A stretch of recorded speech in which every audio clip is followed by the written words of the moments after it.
नमस्कार दोस्तों। आज हम बात करेंगे बाबा साहब भीमराव अम्बेडकर ने मनुस्मृति का दहन आखिर क्यों किया था। 25 दिसंबर 1927 दिन रविवार का था, लेकिन यह दिन इतिहास में एक क्रांति का प्रतीक बन गया। महाराष्ट्र के महाड़ में हजारों लोगों की भीड़ के बीच एक इंसान ने आग जलाई। ये आग किसी घर किसी चीज की नहीं थी। ये आग जलाई गई थी मनुस्मृति की, उस ग्रंथ की जिसे शास्त्र कहा गया, लेकिन जिसने मानवता को जातियों में तोड़ दिया।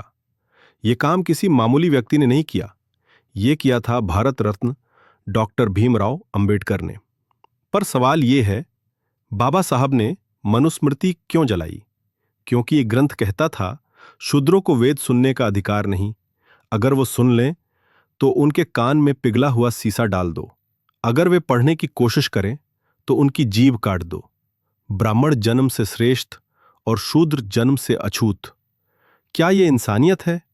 क्या यह धर्म है? इम्बार्क बाबा साहब कहते थे, मैं ऐसे धर्म को नहीं मान सकता जो मानव को अपमानित करे, उसे नीचा दिखाए।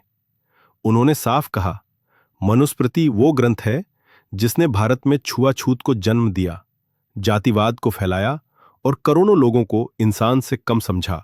इसलिए उन्होंने उसे जला दिया, एक प्रतीक के रूप में, एक बगावत के रूप में, एक नए युग के आरंभ के रूप में।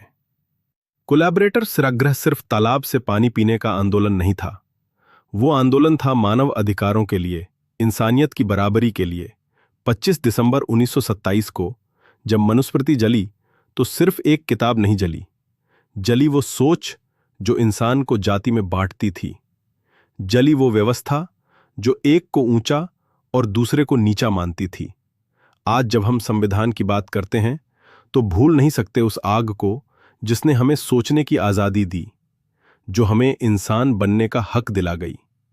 अगर आप बाबा साहब के इस साहसिक कदम से सहमत हैं तो वीडियो को लाइक करें, कमेंट में लिखें जय भीम और चैनल को सब्सक्राइब करें, क्योंकि इतिहास को जानना और बताना हमारा कर्तव्य है।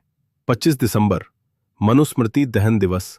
सामाजिक समानता की लौ हमेशा जलती रहे।